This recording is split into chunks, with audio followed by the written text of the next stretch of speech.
Buenos días a todos. Bienvenido a esta primera edición de Prosodia del Congreso sobre el audio en español.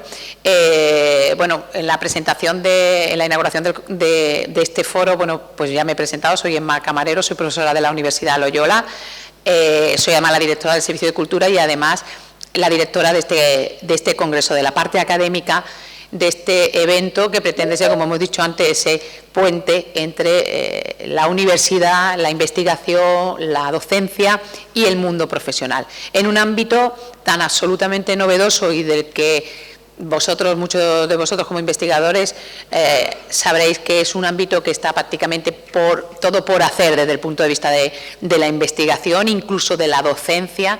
Ese salto de la radio al podcast todavía cuesta en algunos planes de estudio que se plantee que esa ya es una realidad en la que los docentes tenemos que estar ahí. Así que yo solamente quería inaugurar este congreso con esta sesión de las 12. Vamos un poquito más tarde, pero lo bueno es que tenemos tiempo de sobra para poder intercambiar luego en esta sesión opiniones, preguntas, lo que queráis hacer. En esta edición, en este bloque, el bloque 1, va a ser Juanjo Domínguez, al que habréis tenido ocasión de ver moderando precisamente la mesa que en el foro ha abierto también la parte profesional de este evento. Juanjo Domínguez es profesor en la universidad, en el área de comunicación en la Universidad Rey Juan Carlos.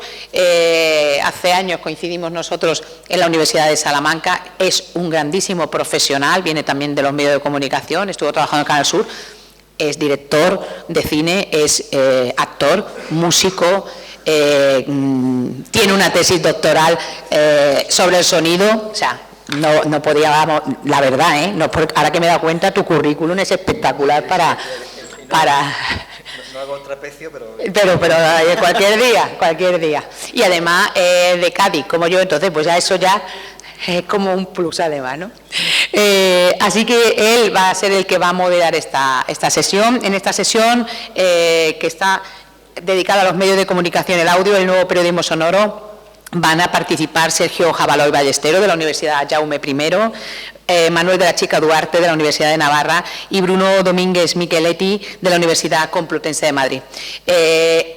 Os dejo en manos de Juanjo Domínguez y espero que disfrutéis todos de esta primera sesión, de este primer congreso del audio en español. Muchas gracias.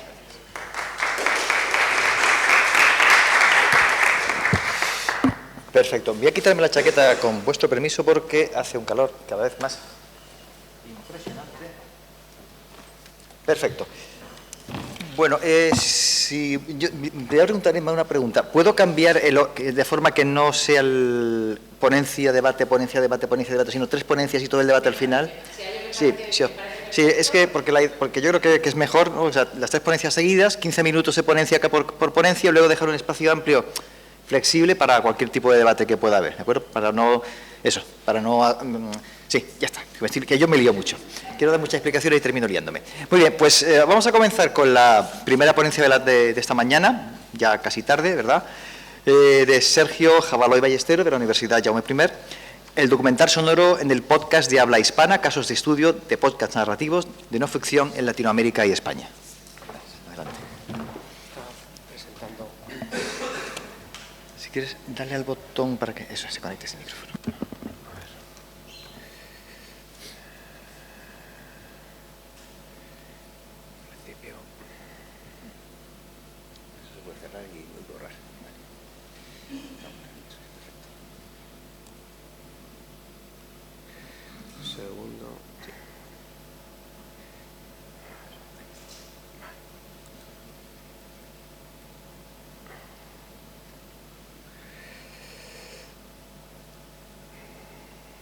Vale, bueno, buenos días. Perdón, un segundo. Sí. Claro, personas que están esperando en sala de espera. Perdón, Vale. disculpa. No, tranquilo, sí, voy a aprovechar. Sí, porque voy a dar paso a esas personas que están esperando en sala de espera. Vale, muy bien. Perfecto, ya están todos admitidos, así que... creo que No, de acuerdo. bueno, eso. Bueno, buenos días, gracias Juanjo. Antes de nada agradecer a la organización, bueno, a la Universidad Loyola y a la organización del Congreso de Prosodia, al Comité Académico por aceptar esta comunicación y bueno, y también bueno, pues a la organización del primer encuentro global del audio español, que creo que es tan interesante este congreso, este encuentro como necesario. Y bueno, como me ha presentado Juanjo, este trabajo, el documental sonoro en el podcast de habla hispana, casos de estudio en podcast narrativos de no ficción en Latinoamérica y España, nace de mi trabajo final de máster en la Universidad Jaume I de Castellón, aunque yo soy profesor asociado en la Universidad Miguel Hernández. En fin, me encuentro como también vengo de un bagaje profesional en el mundo del audio, como técnico, ahora también docente, o sea que digamos que aúno esas dos vertientes de ahora de la investigación o inicio de la investigación con mi bagaje profesional. Entonces, bueno, entrando ya en lo que es este trabajo, voy a explicar brevemente los aspectos más importantes que hemos considerado traer aquí en esta breve presentación. Nuestro tema de estudio, el documental sonoro, es un género radiofónico de no ficción, híbrido entre periodismo y arte, que sirve pues para contar historias reales con sonidos, ¿no? Y como dice Godínez Galay, es un género de autor, de autora, que se constituye como una alternativa estética para contar la realidad apoyándose en el valor narrativo del sonido. Y bueno, pues una de las cosas que hemos visto en la anterior ponencia, en la ponencia principal, es un poco la dificultad que había en definir ciertos aspectos. El documental sonoro no es fácil de definir, como luego veremos, pero bueno, hay muchas aproximaciones dentro de la academia bastante, bueno, que llevan a confluir en muchos aspectos, ¿no? Y lo que vamos a ver. A modo de introducción, diremos que el documental sonoro es la adaptación al castellano del término radio feature y que tiene una larga tradición en países del norte de Europa, Norteamérica, por supuesto, y Oceanía. Y, bueno, sin embargo, digamos, dado su complejidad en la producción, sus dinámicas, pues siempre históricamente ha tenido poca presencia en la radiodifusión pública y mucha menos en la radio comercial, como lo marcan diferentes autores. Y siempre también ha estado marcado por las estructuras narrativas del periodismo tradicional radiofónico, del reportaje y de la crónica, sobre todo en España y en Latinoamérica, no así en los otros países de índole europeo. Sin embargo, el cambio de paradigma que ha experimentado la radio en los últimos años con el desarrollo y profesionalización del podcasting, como ya sabemos, globalización y redefinición de la audiencia, con tecnologías de producción, distribución más avanzadas y accesibles, y nuevos hábitos, por tanto, también el consumo de audio, más individualizado, íntimo, atemporal, todo esto ha provocado un auge reciente del documental sonoro en Internet. En estos últimos años hemos visto también un aumento creciente tanto en el consumo como en la creación de audio en español, y eso ha provocado, evidentemente, ha cristalizado en una amplia variedad de géneros dentro del podcasting, y uno de ellos es el podcast narrativo, que luego posteriormente nuestro compañero Manuel de la Chica nos hablará también sobre él en su tesis doctoral, y muy interesado por asistir a esa conferencia. Entonces, en este podcast narrativo podemos considerar como ejemplo que en la encuesta POD de 2021 de podcasteros, también otro compañero que está asistiendo en este encuentro, el 58,48% de las personas encuestadas, en más de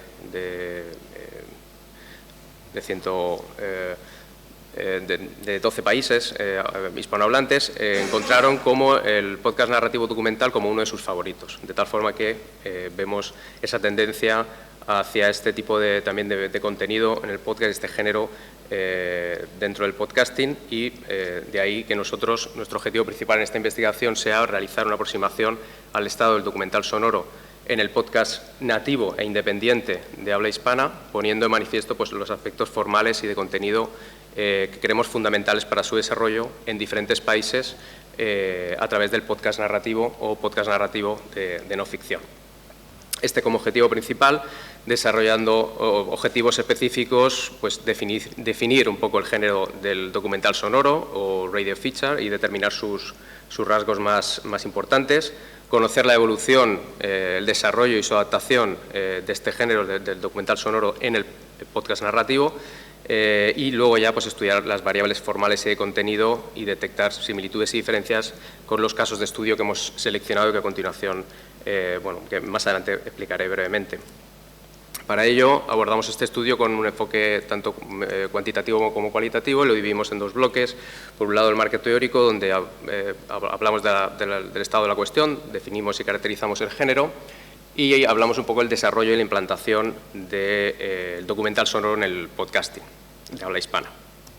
Por otro lado, el segundo bloque ya está dedicado a la investigación aplicada. Utilizamos un análisis de contenido para estudiar los rasgos formales y estructurales del contenido de estos podcasts.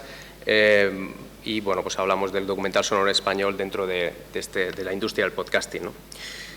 Para ello, dentro ya del análisis de contenido, lo que hacemos es diseñar un modelo propio basado en las variables de historia real, estructura narrativa, estética sonora y perspectiva autoral. Estos 4 elementos, como luego veremos, serán los más característicos que caracterizan el documental sonoro por parte de muchos investigadores e investigadoras.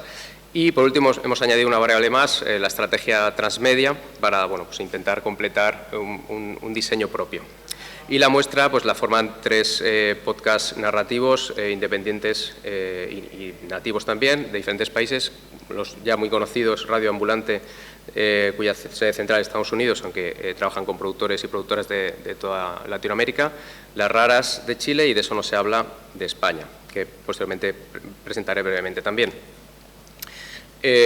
La selección de la muestra cumple esta serie de requisitos. Por un lado son podcasts narrativos de diferentes países dentro del contexto hispanohablante, podcasts nativos e independientes de las estructuras y de las líneas editoriales de la radio tradicional y que sean representativos del género del documental sonoro. También se escogieron documentales sonoros o podcasts narrativos de estructura unitaria y no seriada, y, por supuesto, que fueran de fácil acceso para su estudio, porque son podcasts que se pueden escuchar de forma gratuita sin necesidad de suscripción. La definición temporal y cuantitativa no sigue criterios, sigue criterios no probabilísticos, porque nos viene mejor para el estudio. Se seleccionan 6 episodios por podcast y se toma como referencia al podcast español De Eso No Se Habla, que únicamente tiene una temporada. Desgraciadamente, porque es un podcast realmente, a mí me parece muy bueno, y tiene únicamente 6 episodios, de tal forma que tomamos esa referencia para seleccionar el número total de documentales, que son 18. Los 6 episodios de Eso No Se Habla se produjeron en 2020, y para Radio Ambulante y Las Raras lo que hicimos es escoger un podcast en 2020, 2 producidos en 2021 y 3 producidos en 2022. De todas formas que ahí tenemos la variedad, y también importante esto, seleccionamos tanto de Radio Ambulante como de Las Raras historias que se produjeran diferentes o que tuvieran lugar en diferentes países de Latinoamérica, ¿vale? Son 18 documentales sonoros que cuentan historias de 12 países diferentes. Bien, brevemente voy a apuntar la importancia, la relevancia de la muestra. Sé que muchas de vosotras y de vosotros conocéis ya a los podcasts que he mencionado, pero bueno, Radio Ambulante, sabéis, nació de la mano de Daniel Alarcón y Carolina Guerrero, Estados Unidos, peruano y colombiana.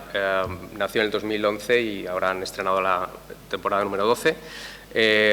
Se distribuye en la radio pública estadounidense, pero digamos que no tiene ninguna relación editorial ni estructural, simplemente a nivel de distribución, y en más de 200 episodios cuentan historias de más de 20 países de Latinoamérica y han recibido múltiples premios. Un podcast referente del documental sonoro en el podcasting y cumple los requisitos. Por otro lado, Las Raras, un podcast chileno creado por Catalina May y Martín Cruz, que nació en 2014, que llevan ya 6 temporadas y que también han recibido pues, muy recientemente el Premio Ondas Global del Podcast 2022 ex aequo como mejor episodio a 59 balas, que es uno de los documentales sonoros que han analizados en este trabajo y que cuenta con el apoyo del programa de creadores de contenido de Google. como también de Eso no se habla, de la madrileña Isabel Cadenas Cañón, que solo cuenta con una temporada, pues bueno, pues lamentablemente, pero que ya con una sola temporada y 6 episodios publicados, pues se llevó, además de la mención especial a los premios Sonda 2020, por Preguntan por ti, pues un premio Columbine de periodismo. Y también es uno de los un podcast que contó con el apoyo de la creación del programa de creadores de podcast de Google. Bien, dicho esto y presentado un poco la muestra, voy a brevemente, porque no me quiero extender, ruego por favor que me digas. En teoría que quedan 6 minutos. Vale, perfecto, pues iremos rápido. Básicamente, primero, resaltar los resultados más importantes de nuestra primera parte de investigación, en un marco teórico. Entonces, en una primera fase del documental sonoro, lo situamos en comienzos del siglo XX en países como Inglaterra, Francia y Alemania principalmente, y como un género muy influenciado por las vanguardias artísticas de estos primeros años del siglo XX, principalmente el futurismo, y también por uno de los primeros géneros que aparecen en la radio tradicional, como es el radiodrama y radiodrama experimental o Hörspiel, perdón por mi alemán, en Alemania. Bien, esta primera etapa pues, se mezclan aspectos de realidad y ficción con otros elementos del arte sonoro, en una etapa muy experimental. A partir de aquí destacamos en los años 60, gracias a los avances en la grabación y registro magnético portátil, pues hace que el periodismo salga del estudio, se empiezan a captar sonidos de los protagonistas y de los testimonios reales, y esto hace que se llame la nueva ola, en los años 60, algunos autores como Madsen, y bueno, destacamos también la International Feature Conference en 1975 como primer foro internacional dedicado al radio feature en ese momento. Y bueno, pues ahí cabe destacar que en 48 ediciones de esta conferencia, pues ninguna de ellas ha tenido lugar en un país hispanohablante, con lo cual hay una diferencia evidente entre el documental sonoro que se producía al estilo europeo con esa rama más artística de la que se producía a lo mejor en España y en Latinoamérica, más enfocado al reportaje, al periodismo clásico más alejado de la parte artística, ¿no? Hasta llegar o destacar un poco el otro hito, el final de los años 90, con algunos autores lo denominan como el renacimiento del género dentro de la radio pública de los Estados Unidos, gracias al periodismo narrativo personal. Destacar también, digamos, como elemento, o dos elementos importantes, las influencias tanto de This American Life como de Serial. This American Life, el programa radiofónico de Ira Glass, que nació en 1995, revitaliza el documental sonoro al utilizar su estilo narrativo personal, como así lo atestiguan diversos autores y autoras, de tal forma que en 2006 comienza a distribuirse como podcast, iniciando un poco la adaptación del documental sonoro al podcasting, y ya al siguiente paso, y ya como punto que creo que todos y todas conocemos, el éxito de global de Serial, en 2014 pues establece las bases de lo que conocemos hoy día como podcast narrativo de no ficción, y convierte también al podcasting en un medio de masas por un éxito brutal en el consumo de una historia real contada con digamos, el estilo propio narrativo de Sarah Koenig. Por tanto, realizar una definición concreta y precisa sobre el documental sonoro es un ejercicio bastante complejo, dada la libertad y la diversidad que existe y la forma de enfrentarse a él que tienen pues, autoras y autores de todo el mundo. Pero podemos decir que desde su origen el documental sonoro es un término asociado, relacionado con el arte sonoro y el periodismo, lleno de creatividad y experimentación, y bueno, pues algunos autores de diferentes latitudes pues coinciden en esto, ¿no? La figura del autor, la autora, como un elemento importante y definitivo para un poco diferenciarlo de otro tipo de contenidos o otro tipo de formatos. Vale. Los rasgos, digamos, fundamentales que destacamos y que destacan los autores que ahí acompaño son la realidad, la narrativa y el género de autor. Son los tres pilares por los que se asientan el documental sonoro. Además, Carla Lechuga amplía esta lista con el uso de recursos de la ficción, con la profundidad del tratamiento del tema, con evidentemente el tratamiento estético, sonoro, la duración y la estructura.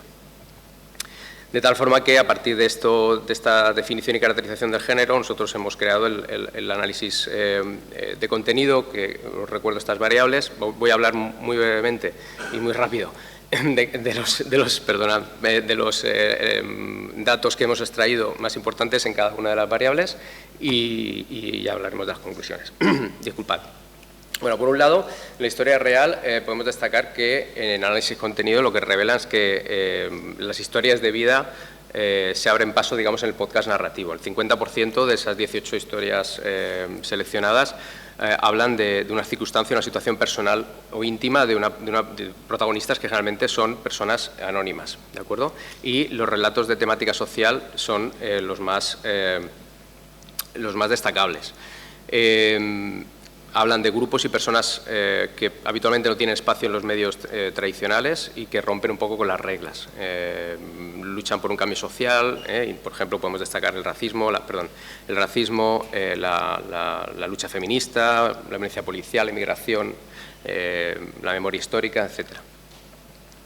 Bien, en cuanto a lo relativo a la estructura narrativa, destacamos el uso habitual de la figura del host o del presentador-presentadora, que introduce los aspectos más relevantes de la trama principal, presenta algunos de los personajes y da paso a la voz narradora, que finalmente, en la mayoría de los casos, es de tipo heterodiegética o de testigo indirecto.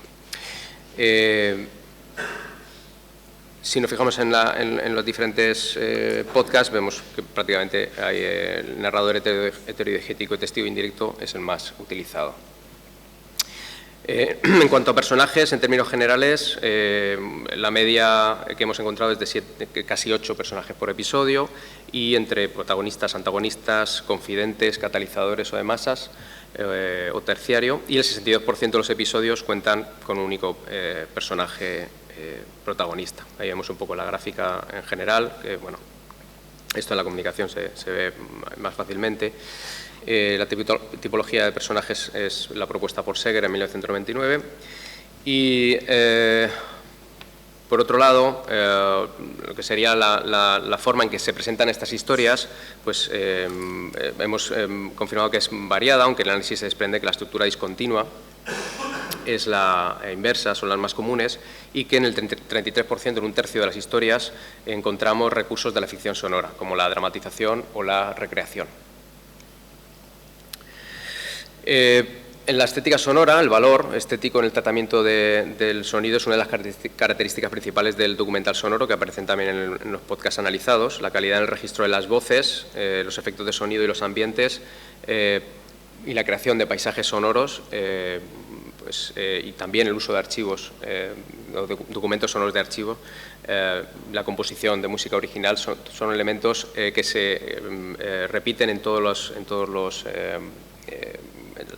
prácticamente toda la muestra. Si os fijáis en la música original, es el 94%, porque uno de los episodios concretamente va sobre una persona que es un músico, y entonces la música no es original, sino es la música del propio personaje. Si no, el 100% podríamos hablar de música original, la que nos encontramos. El uso de documentos sonoros de archivo también está presente de forma mayoritaria, y también los paisajes sonoros. Ahí vemos un poco la gráfica. Si nos fijamos en las raras, ahí sí que hacemos una diferenciación entre grabación a distancia o telemática y grabación presencial. Las raras siempre busca, por ejemplo, la grabación presencial, allá donde sea en el país que se produzca la historia.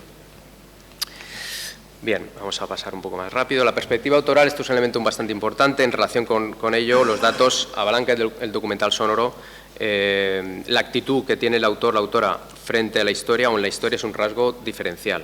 Lejos de mantener un poco la distancia o la actitud neutral que podría tener un periodista dentro del periodismo más tradicional, el autor, la autora toma partido, se posiciona, interpreta los acontecimientos, expone su punto de vista, expresa sus emociones y además existe una vinculación, en algunos de los casos, con la historia, es decir, una relación con el entorno. El narrador ha estado ahí, ha estado en esa situación o conoce a los personajes, es una experiencia autobiográfica o hay una relación en ese sentido.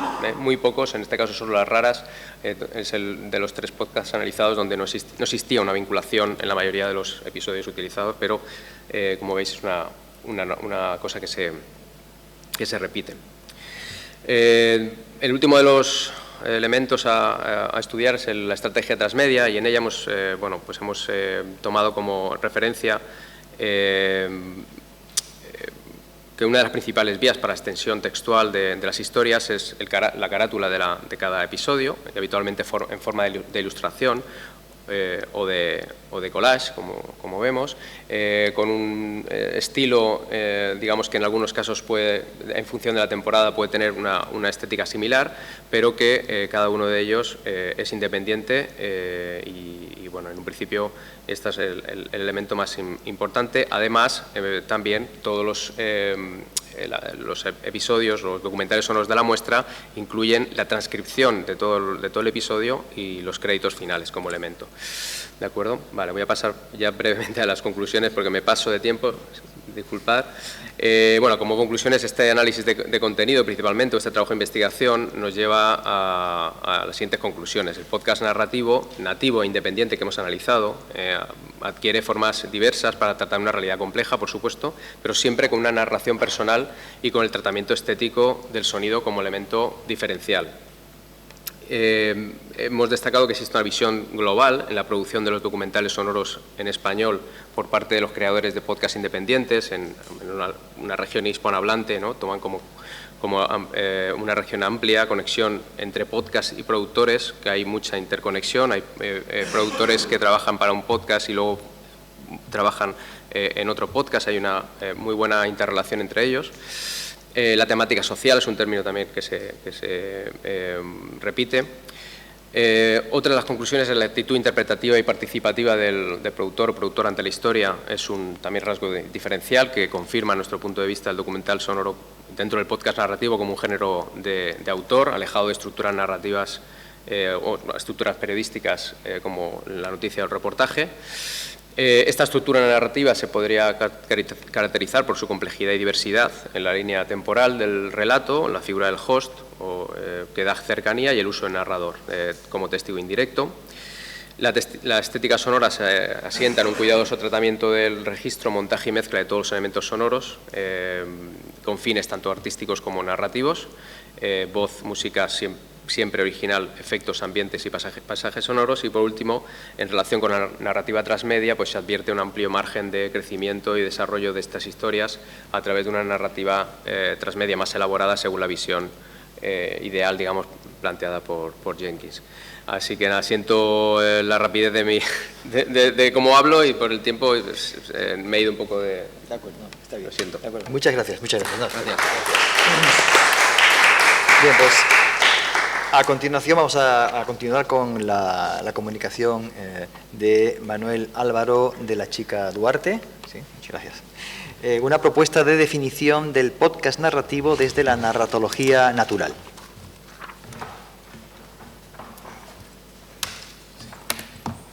De la Universidad de Navarra, ¿verdad? Eso es, de Navarra.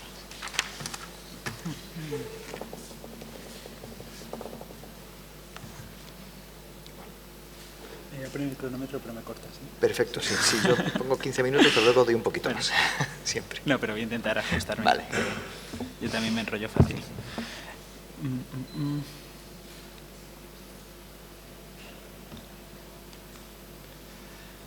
Aquí ya está, ¿no? ¿Se ve? ¿Se escucha bien? Sí. Bueno, pues muchas gracias por venir a todos. Muchas gracias a la organización del Congreso y muchas gracias a Sergio también por su presentación, que me parece súper interesante, luego comentamos. Yo vengo a contar un poco parte de mi investigación para la tesis doctoral, porque a mí me interesaban un montón, como a muchos de vosotros, ¿no? Pues los podcasts narrativos, y quería analizar podcasts narrativos como ha hecho Sergio, y me encontraba ante la dificultad de no encontrar por ningún lado ninguna definición clara o precisa de lo que es un podcast narrativo, porque, como han dicho, ¿no?, en el acto de inauguración en Osmos Global, pues ahora mismo le faltan muchos apellidos al podcast y parece que todo es podcast y no sabemos de qué estamos hablando, ¿no? Se da por supuesto que todos sabemos lo que es, pero luego a la hora, por ejemplo, de realizar labores académicas, pues es muy difícil decir voy a fijarme en esto en concreto y por qué me fijo en esto en concreto, ¿no? Entonces, cuando yo empezaba a analizar estos podcasts, o empezaba a leer literatura académica sobre podcast, sí, dale, si no, no cuenta. La única definición como clara, que veía sobre qué es un podcast narrativo, la encontré en este libro de Eric Nuthum, que seguro que algunos habéis leído, ¿no? En la que la proposición que hace de definición de podcast narrativo es contraponerlo con un podcast conversacional, que todos sabemos lo que es que hay dos o más personas hablando, ¿no?, sobre un tema. Y él dice que una narración, un podcast narrativo, por el contraste, es un podcast en el que solo haya, o el peso de la narración, ¿no?, lo lleva una persona y ese vaya dando paso a otros, pero quien no es lo mismo que en un podcast conversacional, ¿no?, que las dos personas están a un mismo nivel, o las demás personas que haya. Sí que hay pues otra literatura, ¿no?, académica que propone distintos rasgos de lo que es un podcast narrativo. Como ha dicho Sergio, ¿no?, hay mucha bibliografía compartida pues que favorecen una narrativa más personal, que se usan elementos narrativos que tienen que ver con pues el juego de la primera persona, con las emociones. ¿Esto tengo que hacer algo? Perdón. Vale. Pensé que lo estabas compartiendo. No, bueno, perdón. No pasa nada, espera un segundo, que he puesto y le damos paso. Vale, pensé que lo estaba viendo. No, está compartiéndose. Pero vale. Vamos a volver a compartirlo, no obstante, para que no haya problema. Es este, ¿verdad? Sí. Bueno, pues eso, ¿no? Como que hay muchos elementos que se distinguen sin una definición clara, porque se dice, bueno, pues un podcast narrativo es aquel que pues se aleja del mero informe expositivo de los hechos, o que sirve para explicar historias, o que utiliza una narrativa personal, o lo que sea, ¿no? Y esto en general yo creo que viene la confusión o el no tener claro de qué estamos hablando, de que hay distintas tradiciones de lo que es la teoría de la narración, ¿no? Pues hay quienes consideran desde Aristóteles, ¿no?, pues que una narración es una mímesis, una imitación de la realidad en la que los personajes no aparecen de forma directa, sino que hay un narrador que los va presentando, ¿no? Y eso dice Aristóteles que es una narración en contraposición con la tragedia. Y luego hay otras escuelas que dicen que la narración son otras cosas, ¿no? En ese sentido, hay una voz por ahí.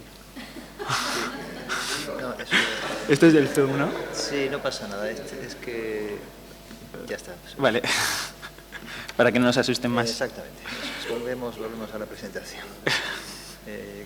Aquí, ¿no? Abajo. Ahí está. Ahí.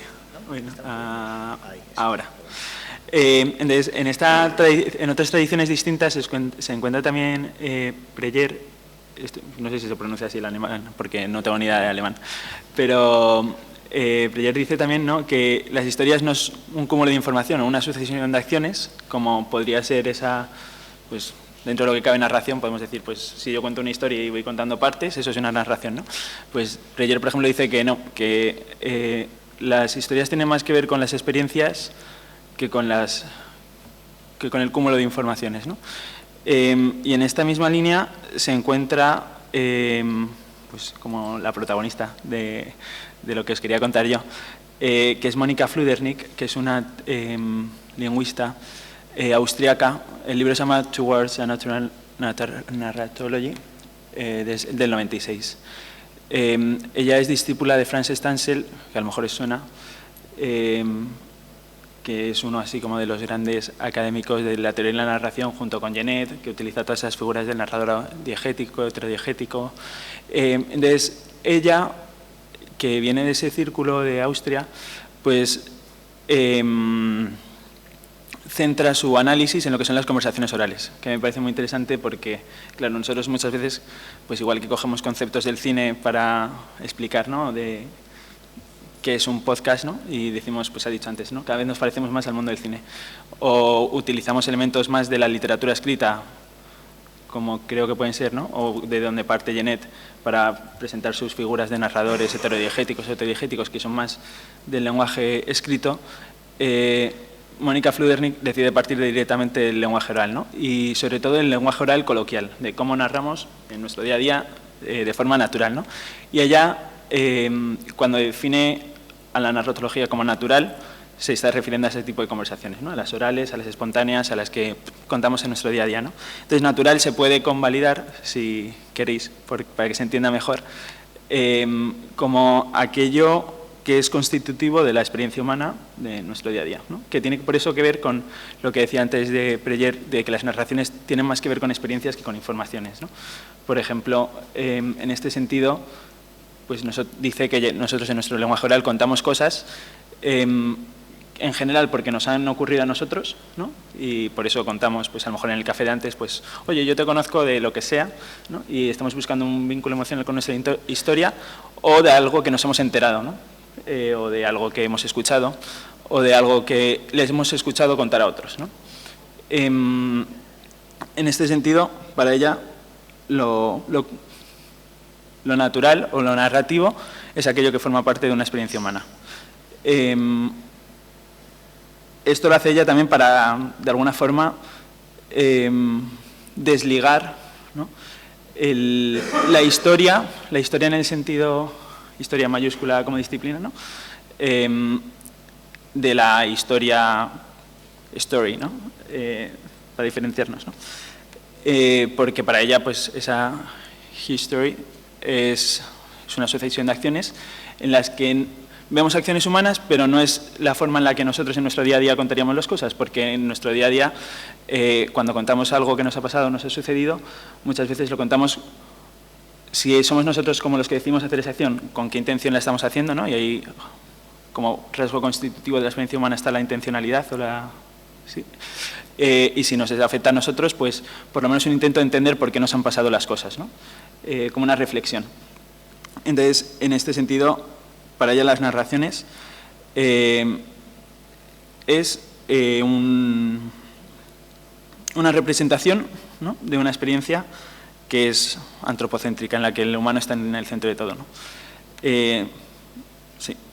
Eso tiene mucho que ver, ella lo dice con esas, señala como esos tres rasgos así, los he puesto como en inglés para no alterar como su forma de escribir, pero podemos centrar como qué es narrativa para ella, ¿no?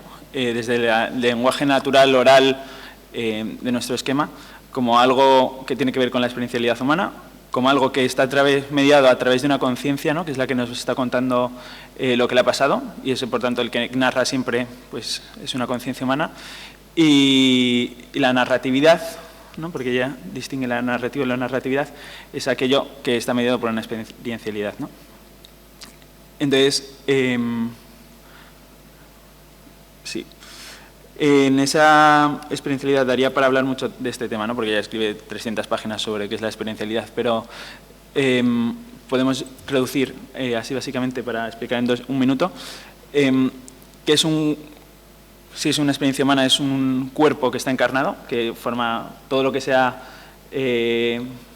ideas, solo suposiciones y continuación de ideas lógicas, pues es algo más parecido a un ensayo argumentativo o lógico, más que una narración, y que un ser encarnado se relaciona con su entorno, ¿no? Pues como Ortega y Gasset decía, yo soy yo mis circunstancias, ¿no? Y todo lo que me va afectando, o cómo me relaciono yo con mi día a día, pues incluye todo eso, ¿no?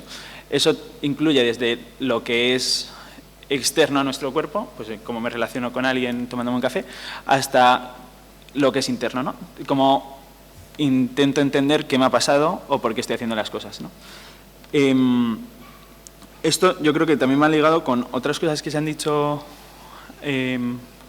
pues por filósofos importantes del siglo XX, ¿no? Como pueden ser Ricoeur, ¿no? Que Ricoeur, si habéis leído alguna cosa suya, él define, pues, dice que la narración lo que hace es reflejar el carácter temporal de la existencia humana, y está hablando y de la experiencia humana, ¿no? Y entonces está hablando de eso y también está hablando de cómo, pues, nos estamos relacionando con el tiempo. Pero bueno, sin ánimo de entretenernos demasiado, luego ya, si queréis hablamos más, pero esto podríamos decir que para que haya una narración solo hacen falta, entre comillas, ¿no? Dos cosas, ¿no? Que haya una presencia de una... Yo pongo antropomórfico porque, por ejemplo, o es el ejemplo que pone también Mónica Fludernik, en la Metamorfosis de Kafka, no es un personaje humano, pero actúa como si fuera un humano, ¿no? Le damos rasgos humanos y entonces podemos considerar que es una narración. Pues una presencia antropomórfica, ¿no? A la que se le suma una experiencia. Si solo tuviéramos la experiencia, que sería esa sucesión de actos, o solo la experiencia externa, que sería solo una sucesión de actos, pues yo no lo consideraría que pudiera formar por sí solo una narración, ¿no? Entonces, en esa experiencia también tiene que estar de alguna forma presente la experiencia interna, que es esa búsqueda de sentido, ese marco como evaluativo que tiene que ver con toda esa parte de la mediación de la conciencia, ¿no? Y en ese sentido, si seguimos un poco esta teoría de la narración, no podríamos decir que hay cosas que sí que son más narrativas o menos narrativas, y hay cosas que son cero narrativas porque no se dan X factores, pero luego dentro de lo que se puede considerar narrativo, lo que más que tipos hay como grados, ¿no? Porque además cuando en un podcast, ¿no?, nosotros escuchamos una narración, una experiencia de una persona, muchas veces, claro, en un lenguaje escrito teníamos una sola voz autorial, pero cuando nos encontramos con algo sonoro, de repente tenemos distintas voces y a mí me confunde mucho, por ejemplo, ver cuál es la voz protagonista. A veces se nota, ¿no?, pero quién es el autor de eso, ¿no? Quién es el narrador de verdad, es el que pone la voz, es el que ha escrito el guión, tengo distintas historias, ¿no?, porque a lo mejor introduzco una segunda voz que me va a contar algo que le ha pasado. Entonces hay como distintos grados de historias que propone, y yo quiero como proponer, ¿no?, para a la hora de intentar analizar podcasts narrativos, saber a qué nos estamos refiriendo en concreto, distinguir entre historias que parten de una experiencia personal, que son pues todos esos casos, ¿no?, en los que el narrador pues es muy protagonista, que está contando algo muy suyo, ¿no? Me viene a la cabeza, por ejemplo, en El corredor de la muerte, en el que la historia se supone que es de Pablo Ibar y lo que quiera, ¿no?, pero la historia en verdad es el cómo llega esa información. La segunda sería pues la más prototípica del periodismo, que es la que pues cuenta una experiencia en la que se quieren contar por qué han pasado las cosas o intentar entenderlas, pero no es el reportero el que ha vivido eso, sino que el reportero va preguntando a otros, ¿no? Y ahí pues tendríamos muchos de esos documentales sonoros, ¿no? El de Las Raras, ¿no?, por ejemplo, que no tenía ninguna vinculación con la historia, pero sí que esos protagonistas nos quieren explicar por qué han hecho lo que han hecho, ¿no? No solo qué han hecho, sino por qué lo han hecho. Y luego hay un tipo de historias que son las de aquellas en las que un narrador que observa no tiene acceso directo a los personajes de la historia, o por lo menos para poder preguntarles por qué han hecho lo que han hecho, o cuáles son las intenciones, o qué es lo que ha guiado su acción. Y en ese caso la voz, ¿no?, que guía intenta especular sobre por qué han pasado las cosas. No solo pues un podcast, por ejemplo, que leyera un libro de historia, ¿no?, que nos cuente hechos, sino dice, pues, yo qué sé, Vladimir Putin intenta invadir Ucrania por estos motivos, ¿no?, sin tener acceso directo a preguntarle a Putin o a su gente cercana por qué lo ha hecho. Y no solo contando datos, ¿no? Entonces, en este sentido, yo creo que se podría hacer una categorización en esta línea, igual que se pueden hacer otras categorizaciones de pues, definirlo por temas, o por si es un podcast independiente o pertenece a una gran productora o lo que sea, ¿no? Pero si queremos hacerlo así, yo creo que se podría definir un podcast narrativo, ¿no?, como aquel podcast, que aquí habría que definir también que es un podcast porque tenemos un jaleo enorme, o sea, aquí está solo una parte, que es aquel podcast discursivo, porque hay la definición de la RAE de un discurso, ¿no?, es alguien que reflexiona, ¿no?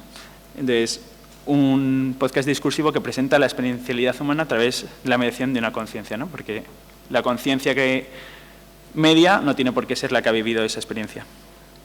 Y esto no es proponer algo súper nuevo, porque tiene que ver mucho con esos rasgos que se daban antes del podcast narrativo, pero intentando proponer una definición, ¿no?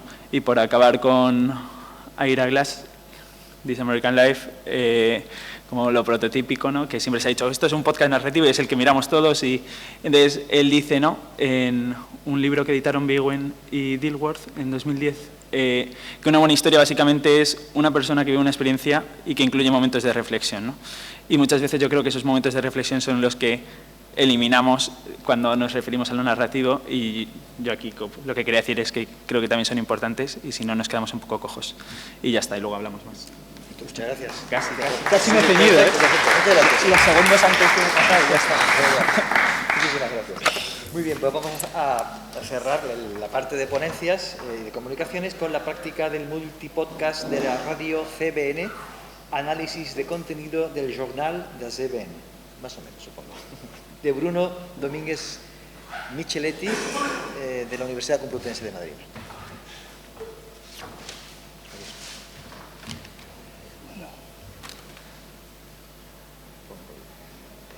Aquí.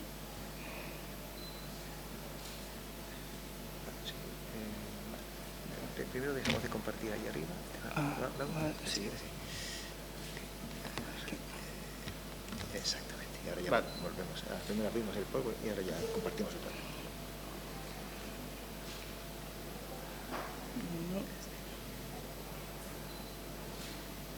¿Ese puede cerrar o no? Sí. Vale. No, es que no está abierta. Sí, no puede ser. Aquí.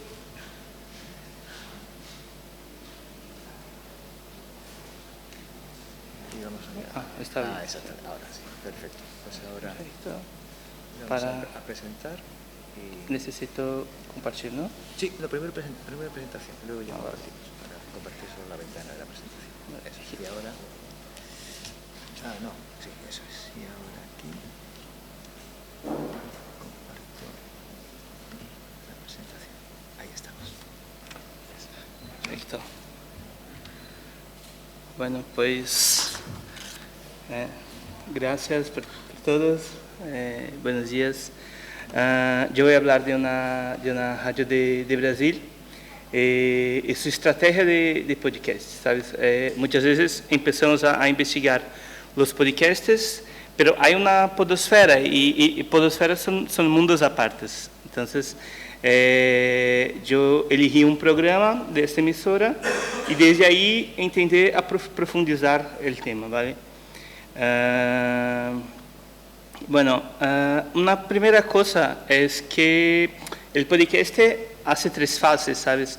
Empezó, ya tiene casi 2 décadas, empieza en 2004, después 2012 hay una nueva fase del podcast donde hay mucho de crowdfunding, de la financiación colectiva, los medios, los periódicos empiezan a ingresar también en la podosfera, y ahora en 2020 que hay una nueva renovación de esa fase del podcast con un proceso de transformación digital, ¿sabes? E incluso con la pandemia, de aceleración y todo, y todas esas 3 fases, ellas están muy imbricadas, muy ligadas a nuevas tecnologías y a cambios de comportamiento, ¿sabes? Es un proceso cultural. Entonces, hubo un proceso de podfading, que se dice que muchos empezaron y fueron muertos por el camino, no siguieron, pero siempre hay un cambio de tecnología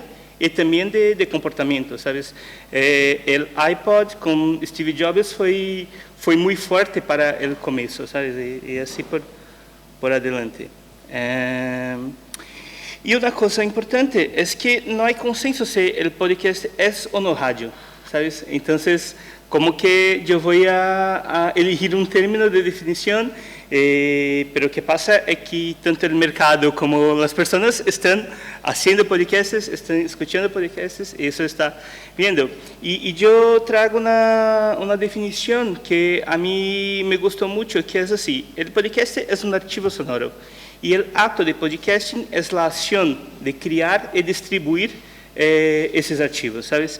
Y una cosa que yo he visto aquí en Madrid, bueno, aquí en España, en Madrid, que fue en Estación Podcast, que hablaba mucho del podcast como industria cultural, ¿sabes? Yo no había pensado en eso, pero ¿qué pasa cuando empezamos a pensar de esa manera? Se puede hacer políticas públicas, se puede desarrollar, y yo creo que eso está pasando. Entonces, yo quiero, lo paso como premisa, es que sí, si tú haces un podcast, que puede ser una live en YouTube, una live en Twitter, pone archivo de audio, se llama de podcast, ¿quién soy yo para decir que no? Entonces, podcast es todo aquilo que los creadores denominan como podcast, ¿sabes? Y ahí hay la diferencia entre podcast y podcasting, que es cómo estoy haciendo y todo, y ahí yo parto de un presupuesto que para hacer podcasting tiene que tener un plan estratégico. Entonces, el podcast es un fenómeno mediático nativo de lo digital. Y yo pienso, bueno, es una propuesta que yo estoy haciendo para mi tesis, que es, bueno, para hacer podcasting yo tengo que pensar en la producción, la distribución, la monetización y growth hacking, que es un termo de lo digital, que es como pensar las fases del podcast y cómo yo voy a elevar ese plan, ¿sabes? Entonces yo puedo, para empezar, conquistar audiencia, yo puedo en otra fase intentar monetizar, yo puedo estar pasando por otras cosas, ¿sabes? Como marco teórico, bueno, yo estoy hablando de una radio que está haciendo su podosfera, y ahí yo traigo el concepto de radio expandido, que va más allá de las transmisiones de ondas hertzianas. Bueno, hace tiempo que la academia ya considera la radio como algo mucho mayor que una propia transmisión de ondas de la radio. La radio está en internet, está en las redes sociales, está todo. Y hay un investigador brasileño que habla mucho de eso, ha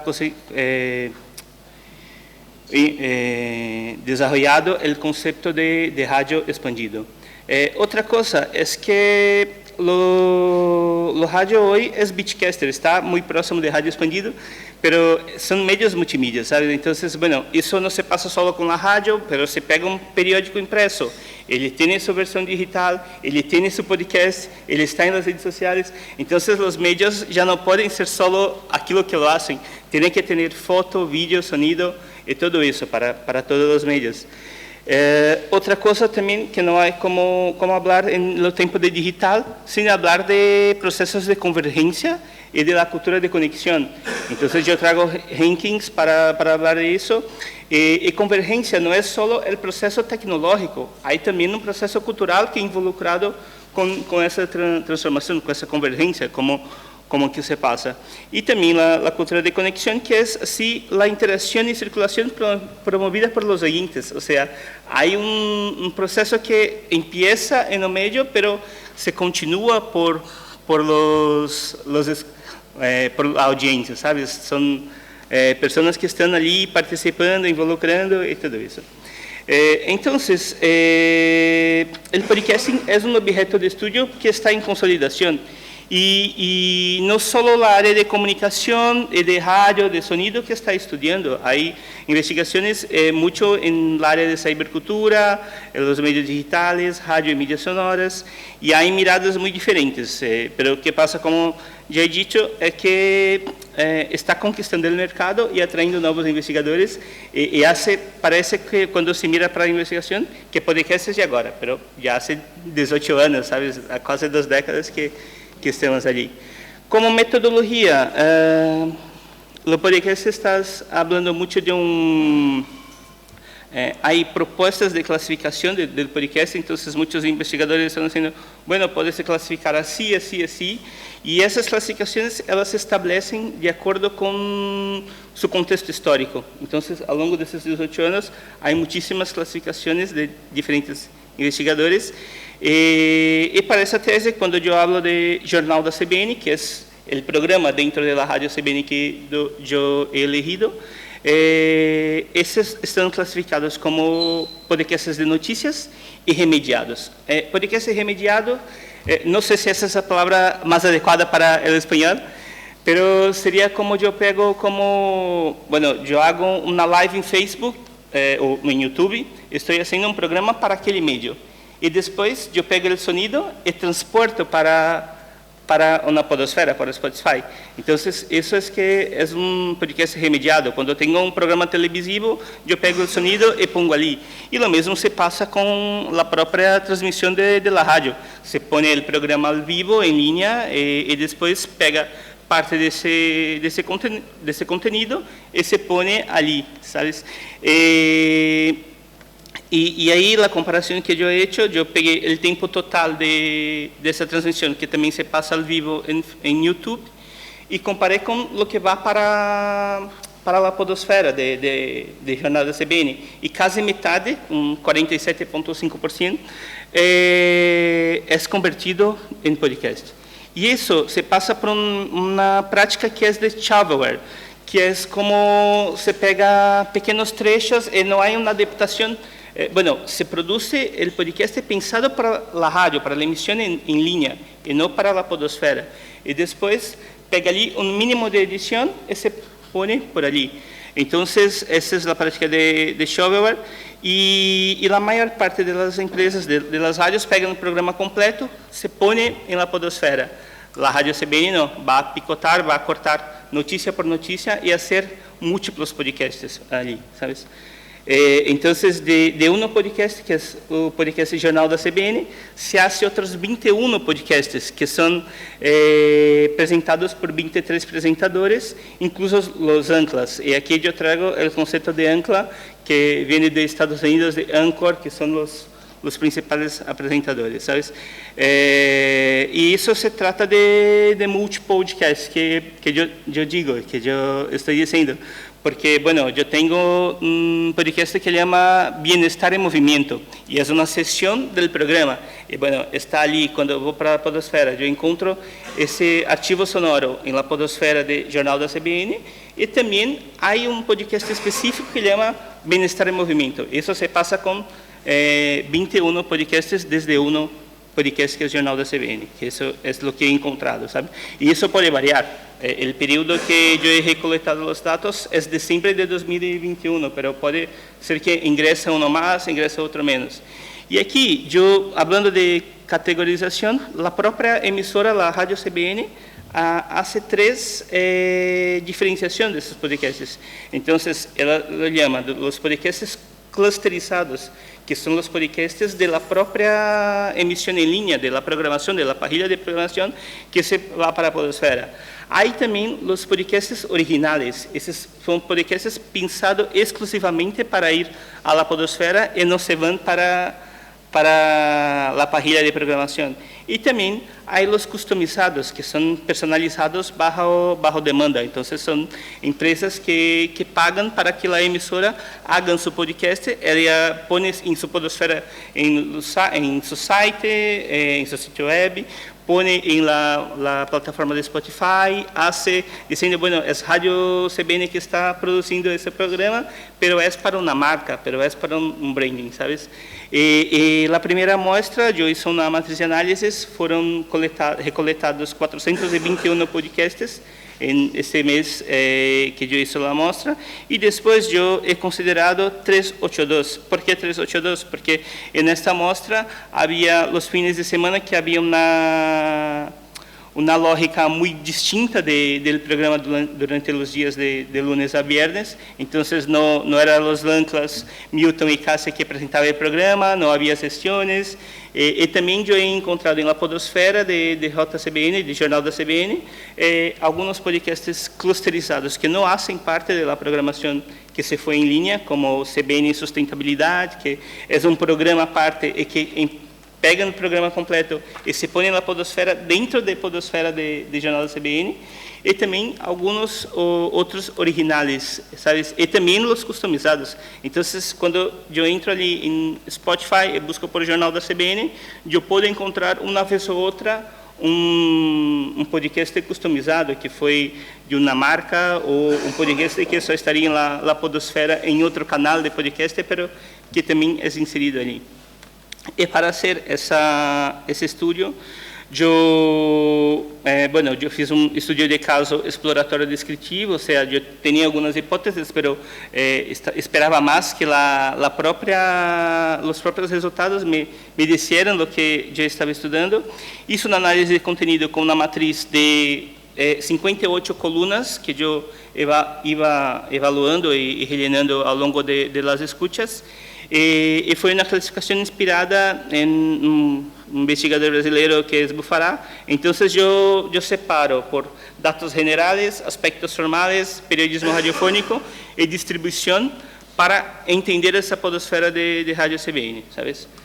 A partir dessa matriz de análise, eu também hecho uma búsqueda, um mapeo de las redes sociais desses apresentadores e uma coisa que eu pensava, bueno, se eu tenho apresentador com muitos seguidores em redes sociais e eu tenho essas sessões de la rádio com nomes específicos, é possível que cada sessão tenha sua podosfera especial, tenha seu canal de podcast, e não passa assim, sabes? E muitas vezes os apresentadores, aunque tenham muitíssimas seguidores, e aqui eu destaco alguns, então, bueno, Miriam Leitão, que é uma periodista, tem 2.9 mil milhões de seguidores em Twitter, sabes?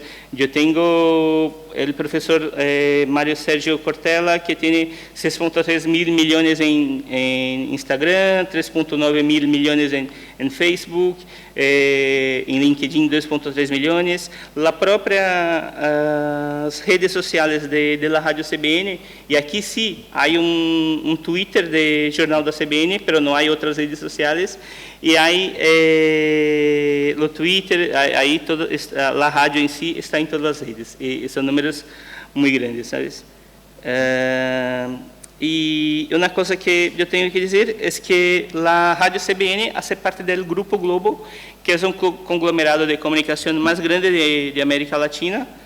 E desde ali nós temos uma audiência que é estupenda, são 100 mil milhões de pessoas ao dia que o Grupo Globo impacta com suas redes sociais, sabes?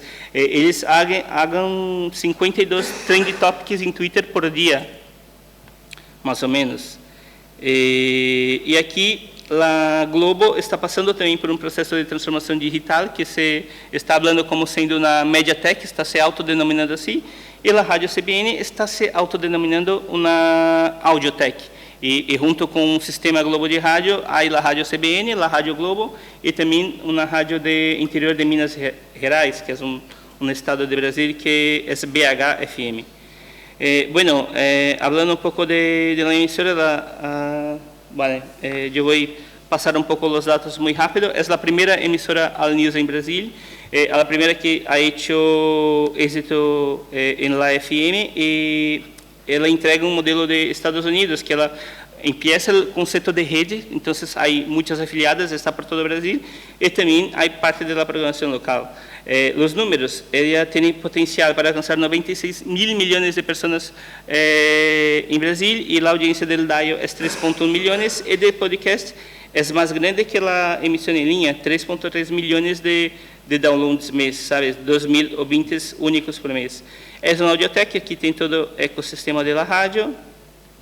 La elección del programa Jornal da CBN es porque el jornal tiene la misma, la programación, la parrilla es hecha en bloques, es lo mismo que se pasa en Jornal da CBN, CBN Brasil, en otros programas, y allí se divide el programa, ¿sabes? Y es el principal programa informativo de la emisora. Siempre, aquí ya en dados generales, yo destaco, por ejemplo, la escalada, que es como se llama en Brasil, titulares de cabeceras, y tienes las principales noticias del día, y siempre la abertura del programa, pero cuando se va a la podosfera, no es el primero archivo sonoro que está allí. Muchas veces, lo primero solo son en 14 días de 23 días de la muestra, ¿sabes? Aquí, lo periodismo y las sesiones, entonces 60% de podosfera hace la equipo de periodistas, y casi 40%, 37.7%, es de las sesiones con sus presentadores, ¿vale? Aí na diferença de tempo de escuta de Spotify e o download de los arquivos sonoros de 2 horas, porque há publicidade, mesmo para quem paga Spotify, vai ouvir publicidade pré e pós-roll ali de jornal da CBN. Aqui eu trago que, bueno, nem sempre a página de programação coincide com a podosfera, então, por exemplo, esta linha aberta de Carlos Alberto Saldenberg deveria ter 23 podcasts e durante o período de la mostra só havia 6. Isso, bueno, pode ser que tenha ido ao vivo, mas não está na podosfera, pode ser que tenha ido de vacaciones, tem alguns motivos, e isso se passa. Os únicos que havia prestação diária e que se puso foram o de Mário Sérgio Cortella, que é a Academia CBN, Rio Mais Limpo de André Trigueiro e Bienestar em Movimento. O periodismo, a maior parte é os informativos, a média é de 2,8 notícias por podcasts, 15% de entrevistados e 83,25% não tem participação de ouvinte. Isso é muito interessante. Na podosfera, a participação de ouvinte é muito pouca, considerando por uma rádio. As redes sociais da emissora mais utilizada é o Twitter, depois o Facebook. Aqui também é separado o Twitter do Jornal da CBN, que aqui, e essa distribuição eu lo hago só com os programas de rádio de Jornal da CBN, sabe? Então, eu monitoreio das redes sociais, o que foi para a podosfera e ingressou nas redes sociais, aqui estão os canais. As redes sociais mais utilizadas distribuição, então, o Twitter é o mais grande. E aqui, eu he hecho uma pantalla também de distribuição, e já estou terminando um momento só para ver, é que o que eu vejo aqui é que muitas vezes, bueno, hace o programa, se põe o podcast e tem ali arquivo sonoro, então, do apresentador, e ele pode ou não compartilhar essa informação em suas redes sociais. Pero muitos de los presentadores também trabalham em outros veículos, em outros meios de comunicação, e muitas vezes eles compartilham a mesma notícia, pero de sua coluna em el jornal O Globo, ou em periódico O Globo, ou em outra coisa. Então, eu separei por não tem rede social, pero não ha hecho nada de post sobre aquele assunto del dia. Sí ha hecho el post e ha compartido a informação que estava na podosfera e sí ha compartido o mesmo tema, a mesma notícia, pero não se refere a Rádio CBN, se refere a outro meio de comunicação. E aqui o que passa é que a mais grande parte de los conteúdos produzidos não são compartidos por essas redes sociais, sabes? Aqui. Bueno, y aquí yo hago las conclusiones, es un poco lo que habíamos dicho en la introducción, que podcasts en las políticas públicas cria la posibilidad de desarrollo de una nueva industria cultural. La presencia de empresas informativas en la podosfera es cada vez más grande, en especial de las emisoras de radio. Bueno, aunque no tengo una definición si podcast es radio o no, las radios están en la podosfera, eso es un hecho. En el caso de la radio podosfera, hay una estrategia para crear una podosfera que representa un ecosistema de comunicación que ayuda a la estación a posicionarse como una audiotech. Entonces, hay todo un proceso de tecnología involucrado en ese proceso. Y sí que yo he encontrado las estrategias como premisa de podcasting que eu havia previsto. Então, há uma produção diferenciada de clusterizados, originais e customizados, a distribuição por múltiplas plataformas que estão ali em streaming, há produção também áudio e vídeo, então, muitas vezes, tem os vídeos lá em los estúdios transmitindo também. Há páginas replicadas com texto e imagens. Monetização também, que mesmo quando se paga a assinatura de Spotify, como eu havia visto, em 382 podcasts que eu escutei da mostra, 304 têm publicidade, então ele está ali. E growth hacking, como eu disse, uma das coisas que eu vejo é que há muitas provas ali. Então, na podosfera do Jornal da CBN, havia os podcasts clusterizados, havia os podcasts customizados, havia originais ali dentro, e eu creio que isso são provas de audiência que estão fazendo para ver. ¿sabes? Un espacio que hay para investigaciones futuras también es que es difícil que las búsquedas de la inteligencia artificial reconozca el audio como su contenido. Entonces no consigue la indexación muy buena. Cuando yo busco una noticia, si no pongo CBN, difícilmente va a tener allí Radio CBN, porque lo audio no es muy bien indexado. Y eso yo creo que hay un espacio para crecimiento y que hay una sugerencia para futuras investigaciones, ¿sabes?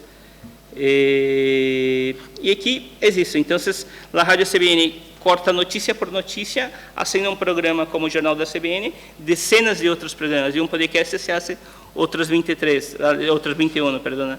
E isso se consolida como uma estratégia de multipodcasts. E é isso a apresentação. Gracias. Vale. Gracias, muchas gracias. Muy bien. Pues, Bruno, perdón, no te marches porque voy a pedir que se incorporen a la mesa los otros dos comunicantes. Vale. Una silla igual hace falta. Ya está. Igual aquí hay una.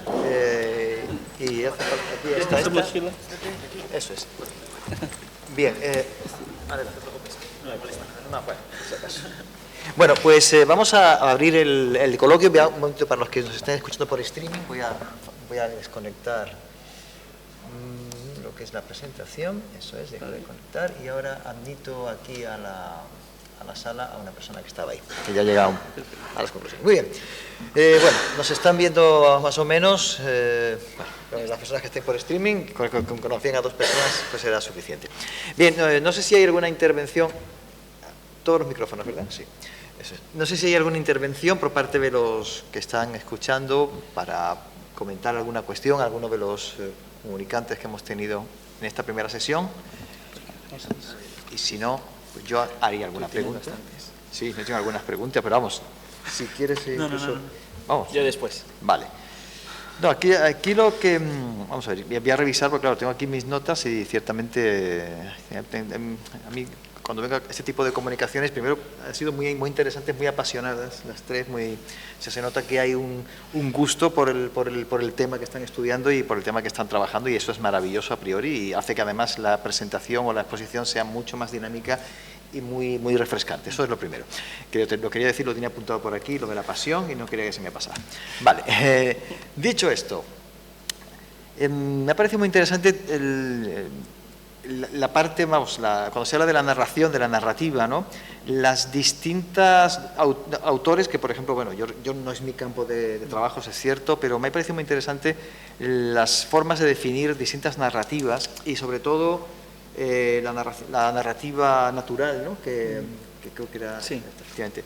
Me ha parecido muy interesante porque, bueno, yo, pues claro, la narración, yo estudié narrativa, está claro que sí, pero digamos que me quedé en Genet, en los primeros, y también en Cassetti, bueno, los analistas del cine, etc. Me ha parecido muy interesante esa aportación, ¿no? No sé si es una corriente nueva o si por el contrario es una... Bueno, ya es el años 90, pero me refiero a si es una de estas investigaciones o propuestas que se hacen y que quedan un poco olvidadas y que ahora rescatas tú como investigador porque funciona bien en el terreno del podcasting. Es una pregunta que me hago. Yo llegué, perdón, me voy a poner así. Yo no conocía a Fludernik hasta hace, no sé, pues a lo mejor abril, más o menos, ¿no? Pero, claro, yo tenía este problema, ¿no? Que es el que conté al principio, que empezaba a leer análisis de Genet o análisis de Stancel para intentar cómo estudiar, ¿no? Tener un método para estudiar lo que yo quería estudiar. Y no daba con ninguno. Entonces, pues me fui a la Facultad de Filología Hispánica y hablé con la gente que se dedica a catedráticos de teoría en la narración y dije, tengo este problema, ¿no? Y ya está. ¿No? Entonces me dijeron, pues hay estas teorías. Y entonces, hay una tradición, ¿no? Que es la tradición de la narrativa natural, que es una tradición cognitiva que parte de que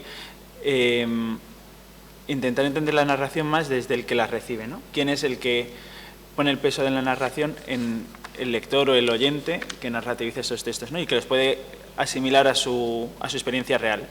Y entonces, mi experiencia real es que yo cuando hago las cosas les intento buscar un significado y entonces solo entiendo como narrativo y engancho, ¿no? Con esas emociones, con esa forma de contar, cuando yo he vivido algo parecido. No parecido tiene que ser, pues yo a lo mejor no he sufrido un atentado, ¿no? O no he sido preso y no voy a vivir lo mismo, ¿no? Pero sí que por las formas en las que me acerco a eso, el marco cognitivo que me revela esa situación, me puedo hacer una idea, ¿no?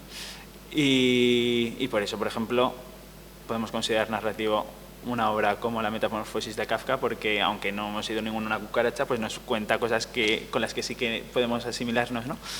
Y entonces yo llego ahí por eso, pero no sé cuánta gente más. No, tenía esa curiosidad porque me ha parecido muy interesante la teoría de la narrativa natural, muy interesante. Y bueno, una pregunta también para el documental sonoro, efectivamente para Sergio, ¿no? Me ha parecido interesante lo de el feature, porque feature para cine sería la ficción, curiosamente. Quiero decir, una feature es una película de ficción, ¿no? Entonces, correcto. ¿Hasta qué punto el documental del podcast está jugando más de lo que lo hace el documental audiovisual con la ficción a la hora de incorporar? Porque también supongo que será más sencillo incorporar fragmentos de ficción dentro de un documental sonoro que dentro de un documental, bueno, las reconstrucciones sí se hacen, ¿no?, en documental también audiovisual, pero ¿hasta qué punto el documental sonoro utiliza esos elementos de ficción de una forma mucho más habitual, o no sé si mejor o peor, pero...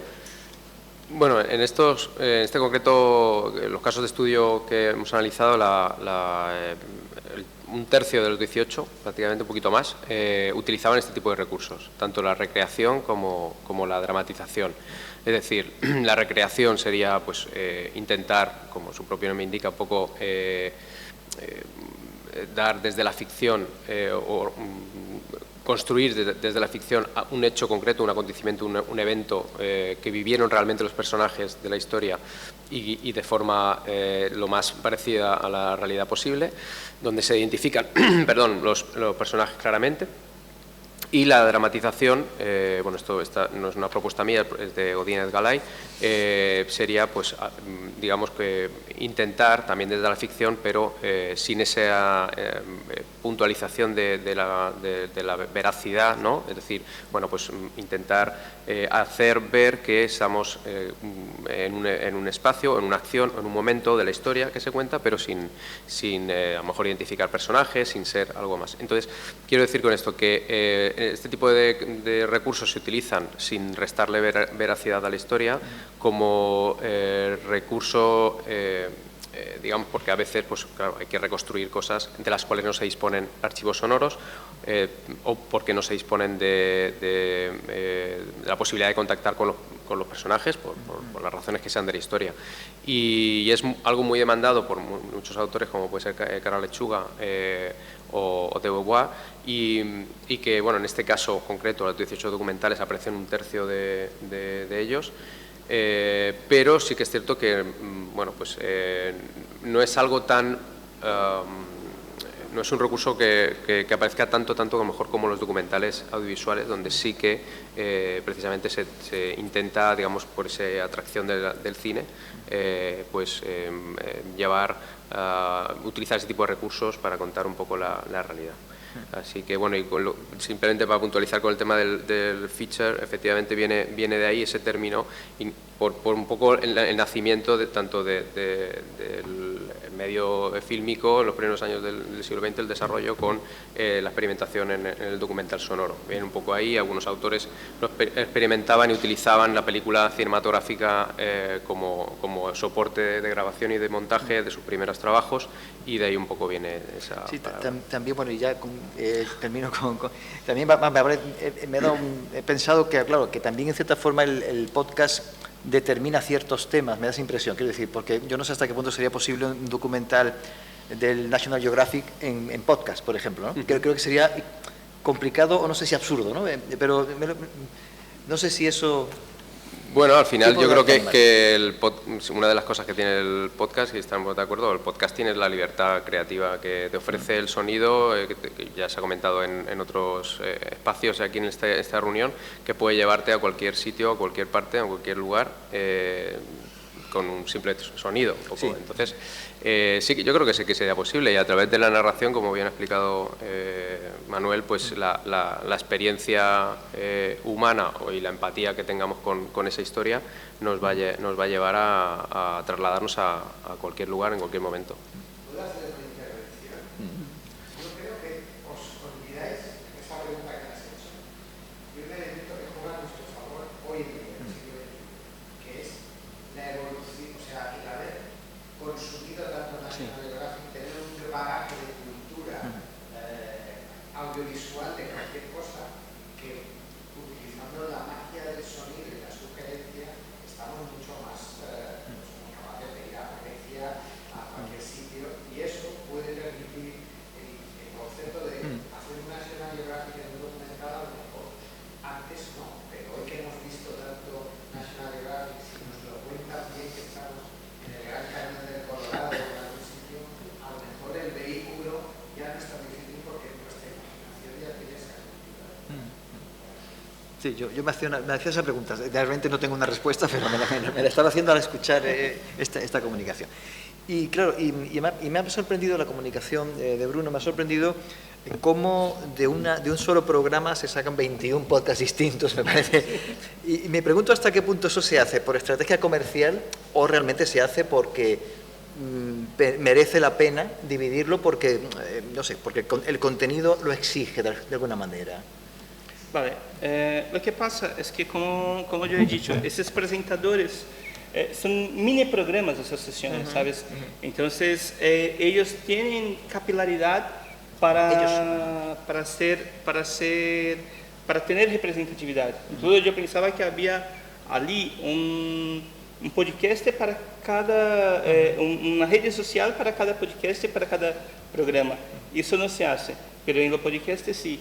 Y se pone, por ejemplo, hay algunas cosas como, hay un podcast que se llama Día a Día de la Economía, entonces, que es presentado por Miriam Leitón, que incluso yo puso sus seguidores en redes sociales.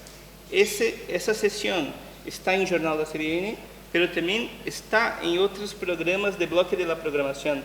Y ahí cuando yo voy para el podcast de Día a Día de la Economía, yo tengo el comentario de la presentadora, de la periodista, que pasó en Jornal da CBN, que pasó en CBN Podcast y que se pasó en otras cosas. Entonces son mini programas allí. Otros no, otros solo hay allí en Jornal da CBN y mismo así se hace un podcast por allí. En cierta forma sería como una especie de rompecabezas que cuando se emite en una forma cerrada, pero que luego cada uno se puede montar como quiere a través del podcast. Sí, ¿no? hay una cosa. El actual director de periodismo de la radio he ingresado año pasado, hace poco, y dijo, bueno, cuando llegué, Radio CBN hacía más de 300 titulares de podcasts. Hoy bajamos para cerca de 100. Están experimentando se van a ampliar, se van a disminuir ese número. Y eso que yo veo que hay una estrategia de growth hacking, de pensar en lo digital y cómo hacer para llegar a la persona.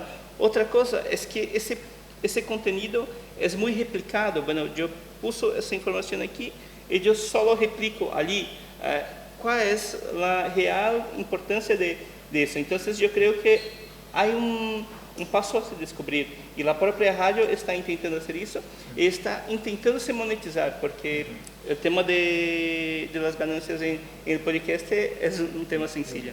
Sí, perfecto. No sé, alguna que gracias. Quería hacer una intervención en lo que ha contado brevemente a qué me dedico. Yo soy periodista, he trabajado mucho tiempo en la radio y ahora doy clase como profesor asociado de la Universidad de Loyola y también desarrollo algunos productos, algunos podcasts como narrativa de audio a través de una pequeña empresa, una pequeña productora que se dedica a eso. Y creo que vivimos un tiempo de absoluta duda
Sí.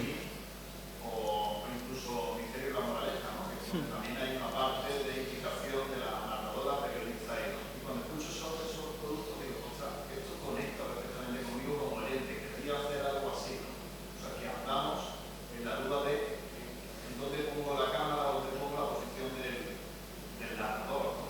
Y me resulta complejo de resolver eso. Me ha parecido muy interesante la ponencia que había hecho con todas esas. Sí. ¿Cómo te llamas, perdón? José María. Yo creo que es súper como clave del podcast, no sé, pero estamos aquí para compartir. Que eso que se ha dicho mucho de que el podcast es un medio cada vez más íntimo, no solo por la escucha de auriculares, sino porque favorece como ese trato personal, viene de ahí. O sea, de esa tensión que a la vez genera también pensar, que sería como un debate posterior, ¿no? Hasta qué punto esto es un periodismo, ¿no? Como nos han enseñado siempre, con distancia, no sé, no te involucres en esta historia, tienes que ser imparcial, objetivo, tener todas las visiones y cuando haces eso, lo que pasa es que se queda un relato súper, a veces, dice Truman Capote, súper aséptico, ¿no? Como muy, muy gris, que no es darle color por darle color, sino decirle, pues como eso, llegas a casa, ¿no? Y le dices a tu pareja, a tus hijos, a quien sea, ¿no? Muchas veces, joder, pues iba en el coche y me ha pasado esto, y entonces no solo estás haciendo una extensión de eso, sino que le estás contando, además por la propia voz, ¿no? Que tiene ese carácter afectivo, emocional, que me transmite muchas cosas, cómo le estoy viviendo mi experiencia, por mucho que esté intentando decir, a lo mejor no me ha pasado esto con el coche, sino que se ha cruzado una señora que le ha pasado esto, ¿no? Y seguro que, ¿no? Entonces estoy haciendo suposiciones o estoy jugando con cómo contamos las formas de forma muy oral. Y yo creo que va por ahí, y que es un debate que tenemos que resolver, y ponerle etiquetas de, pues si es una forma nueva de hacer periodismo o hay que poner otro nombre y no es periodismo y se llama lo que sea, ¿no? A mí, de hecho, voy a aprovechar y hago como unión, ¿no? Preguntar, ¿no? A Sergio, o sea, si él entiende que hay una diferencia o no, ¿no? Entre el documental sonoro y el podcast narrativo, ¿no? Porque en algún momento me ha dado la sensación, ¿no? Como que hemos solapado los términos y, claro, a mí el documental me suena algo como más, intentando ser más objetivo, no lo sé, pero me suena más a eso. Y en cambio, para mí lo narrativo tiene más que ver con la experiencia, ¿no?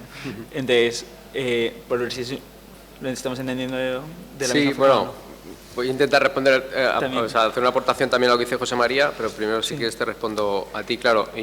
Mi objeto de estudio es el documental sonoro y me pasó, bueno, inicialmente yo quería hablar sobre podcasts narrativos porque quería estudiar esos podcasts que tanto me gustaban y que tanto me hacían llevarme a otra experiencia, ¿no? Y es lo que tú aportabas, la experiencialidad, que luego diré. Entonces, investigando para hacer el trabajo, me di cuenta de que lo que yo estaba queriendo, de lo que yo quería hablar, no era realmente el podcast narrativo, sino que tenía que venirme un poco atrás al origen radiofónico que parte del documental sonoro. Entonces, brevemente lo he podido decir, pero en el trabajo se documenta un poco más o se intenta explicar un poco más que ese documental sonoro pues digamos, nace de un origen en el que periodismo y arte y experimentación están muy próximos, ¿no? Entonces nace como igual la cinematografía, con algo de experimentación y demás, y luego, pues dependiendo de qué país estamos hablando, en el caso de España y Latinoamérica, pues se va más hacia el periodismo más tradicional y la radio, y ese documental sonoro acaba pues siendo un producto, no quiero decir ni mejor ni peor, sino diferente al documental experimental o radio feature de Europa, Oceanía e incluso de Estados Unidos, hasta la llegada del podcasting. Entonces, la forma que lo que yo he querido en el trabajo es ver cómo el documental sonoro llega al podcast narrativo. El podcast narrativo pues tiene otras características como las que tú has indicado, pero creo que, hablando de lo que decía José María, la dicotomía entre neutralidad y experiencialidad a la hora de contar las historias reales, en este caso, pues es lo que marca la diferencia entre un tipo de contenido o un tipo de forma que le doy al contenido, es decir, un tipo de producto que yo voy a consumir u otro. No quiere decir que sea ni mejor ni peor. Yo uno de los ejercicios que hago para un poco que el estudiantado pueda notar la diferencia entre lo que es radio o 100% radio, o lo que venía siendo la tradición 100% radio, a lo que es una tradición independiente del podcast, es precisamente un episodio de Eso no se habla, que habla sobre el 20 aniversario de la primera apertura de la apertura de la primera fosa común aquí en España. Ese episodio pues, de una duración determinada, etcétera, etcétera, y lo comparamos con un documental de Radio Nacional sobre ese mismo hecho. Y el documental de Radio Nacional es excelente.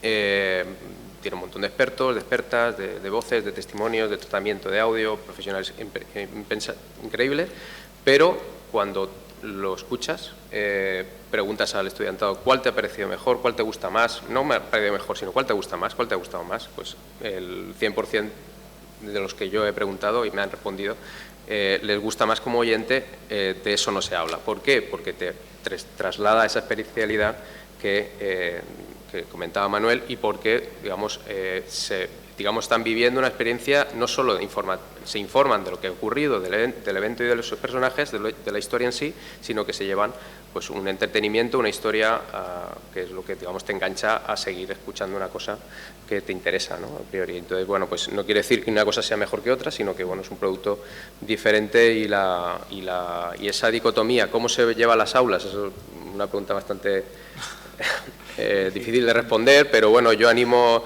Hace poco tenía una reunión de tutorización de un TFG y que quería hacer un podcast narrativo sobre el deporte, sobre un club de ahí de Alicante, y pues yo le he animado a esta persona pues a que sea libre de decidir si interpela en su podcast, si expresa sus emociones, y que rompa el miedo un poco a la neutralidad clásica del periodismo, porque para eso a lo mejor están otros medios, otros formatos, otras estructuras, que no tienen por qué ser mejor ni peor, pero bueno, a mí me interesa, yo sí voy a buscar, como la audiencia del podcast creo que está haciendo, buscar su contenido y el contenido que a él le interesa. Y si yo quiero informarme de una forma, pues busco un contenido que me interese, que me informa de cómo yo quiero ser informado. Y bueno, no es fácil de responder a eso como todos sabemos, pero bueno, es muy interesante, y creo que a partir de aquí en España, sobre todo en Latinoamérica, pues la tendencia, a menos en el audio, va a ir por la interacción y la participación del autor o autora en el contenido, desde mi punto de vista. Me gustaría solo hacer un pequeño aporte. Es que cuando se va para el tema de enganchar la audiencia, de se conectar con los oyentes, uno de los desafíos de la radio CBN es que, bueno, el periodista no vende nada, no hace publicidad, no hace publi, porque éticamente hay un presupuesto y todo.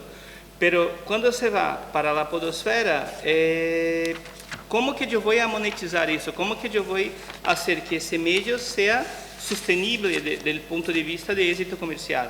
Los periodistas no hacen publicidad. Pero es una discusión que el director de periodismo ha dicho, bueno, ¿cómo que yo voy a hacer para tener ese éxito?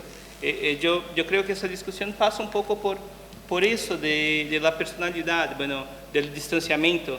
Si estoy allí todo el día como un ancla, hablando con las personas de todo, el potencial que yo tengo para hacer una publi, de enganchar el oyente es más grande de que se solo pongo una vineta, un spot. Pero si yo hago eso, yo comprometo algunos principios de periodismo. Entonces, realmente no hay una respuesta fácil para este tema, yo creo.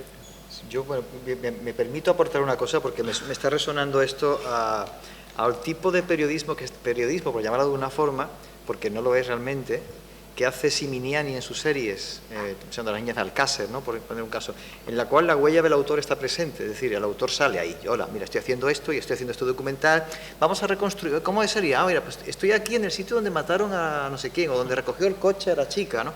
quiero decir que quizás eche por ahí un poco la cosa en el sentido de que la huella del autor está presente no solo emocionalmente, que es lo que, sino también desde el artilugio. Es decir, el periodista no deja de ser una persona que está, en el buen sentido de la palabra, como yo a mis alumnos les digo, es un manipulador, como el manipulador de alimento, ¿no? Te da un carnet, no quiere decir que el alimento lo estés poniendo mal, sino simplemente que lo tocas. Entonces, quizás es decir, mira, es que aquí hay una persona que te está mediando la información y quizás es bueno decir, vamos a poner de manifiesto esa figura que tiene emociones y que es una persona y que se puede equivocar, y quizás también esté un poco por ahí alrededor de eso, ¿no? La fórmula, no digo la fórmula, pero una manera, ¿no? De reconocer que el periodista es una persona y que no es un robot que objetivamente traslada información. Luego, por otro lado, José María habla de la voz impostada, de la radio, ¿no? Bueno, pues ya más allá de expresar tu opinión o tu punto de vista sobre un tema, ya el hecho de sonar natural, de ser natural, de no eliminar este tipo de sonidos o cosas así, eso también habla, pues, bueno, viene un poco a la tradición, bueno, no sé si fue Ira Glass en This American Life el primero que dijo, mira, me da igual todo y yo voy a hablar como hablo normalmente, como le hablaría, contaría una historia a una persona que conozco y ya está, y no me quitéis nada, ni me cortéis y tal. Pero eso me parece muy interesante porque luego vivimos en la época, dentro de las redes sociales y dentro del audiovisual, totalmente opuesta, que es todo acortado, todo súper editado en el sentido de voy a quitar silencios, espacios y tal porque lo tengo que acumular. Entonces, por eso yo creo que el audio funciona tan bien en el sentido de que necesito un espacio de naturalidad, de escuchar a una voz súper cercana y bueno, pues que se equivoca, que se traba, que se... Más allá de interpretar, o sea, de poner tu punto de vista en el medio. Creo que también es una parte que hay que poner en valor a la hora de la docencia, bueno, pues sobre todo en audio en este caso, porque creo que está bastante asumido que va por ahí la cosa, la naturalidad. Yo creo que la hora ya es para comer, ¿verdad? Si no me equivoco, ¿no? Entonces, no. Sí, por eso. No, hemos pasado... ¿Quiere decir una cosita? Bueno. Sí.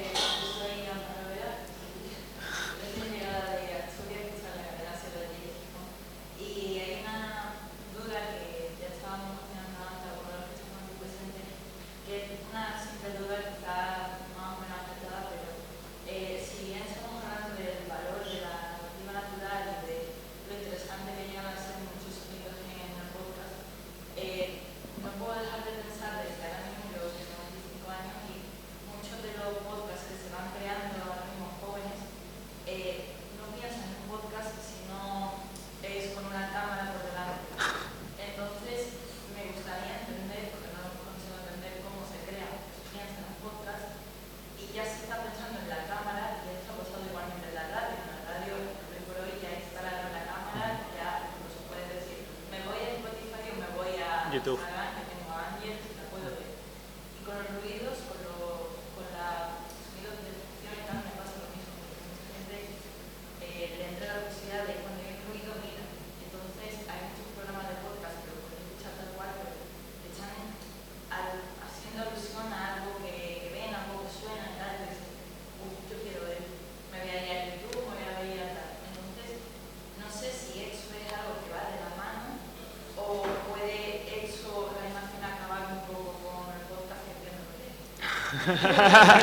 Esto da, para ver. Sí.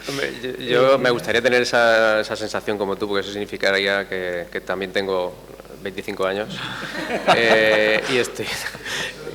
y yo creo que eso me gustaría un montón. Pero claro, ese poder de lo visual, pues que en las generaciones tan jóvenes como la vuestra y bueno, las de mis hijos y las de nuestros hijos y tal, pues es una lucha constante de que quieren ver y que no entienden. Y bueno, en fin, no muchos de los jóvenes que pensamos que escuchan podcast, yo creo, bueno, yo hago la encuesta así cada año en clase y muy poca gente levanta la mano y tienen 20, 21 años. De radio ya ni te cuento, pero de podcast tampoco. Y a lo mejor los podcasts que justamente escuchan más son los que tienen la visualización en YouTube o los que se pueden ver en Spotify. Sí, es cierto. También pues el podcast conversacional está como expandiendo y es un poco el mainstream ahora mismo del podcasting, que no quiere decir que bueno, es otro tipo de producto. Entonces un poco sí que esa tendencia a ver esa entrevista, a ver ese personaje que viene a ese podcast, pues es muy fuerte, y para contenidos o tipo de formatos como el podcast narrativo y documental sonoro, pues es complicado de aunar. Es otro tipo para mí, de disfrute. Por ejemplo, Radio Ambulante tiene los clubes de escucha, que pues se reúne gente presencialmente a escuchar episodios y únicamente a escucharlos, y se ven todos escuchándose con auriculares, uno de frente del otro, durante 50 minutos, escuchando un documental sonoro. Entonces, es complicado en ese aspecto para ese tipo de género. Yo creo que es lo que yo había hablado también. Primero, YouTube es una de las plataformas más usadas para oír podcast. En Estados Unidos es la segunda, que es más grande mercado. En Brasil es la primera. Se oye mucho más en YouTube do que Spotify o cualquier otra. Otra cosa es que las plataformas de streaming de audio están incluyendo los vídeos. Entonces, Spotify ya hace ahora podcasts con vídeo. Podimo también, que es una plataforma que está creciendo muchísimo, también pone el vídeo aquí. Y otra cosa, ese vídeo, a pesar de existir, muchas veces no se mira, porque es la cultura de la segunda pantalla. Tú pones ali YouTube, aperta play, y pone otra cosa, está mirando otra cosa, y de vez en cuando va ali y mira un poquito y tal, pero eso pasa. Y yo creo que el consumo de la información que se pone más rápido y todo, que estaban hablando también, que me acuerdo ahora de un documental, un radio documental de National Geographic y todo. Bueno, a veces la persona no está tan interesada en el proceso inmersivo del audio, ¿sabes? Solo quiere la información, está ahí poniendo para pasar algo. Bueno, yo sé que tiene tantas aves en tal región o algo así, y se pasa. Entonces yo creo que hay un cambio, y esos cambios son culturales y que precisan ser más profundizados y estudiados, ¿sabes? Es un fenómeno nuevo. Sí, bueno, ya es que sí.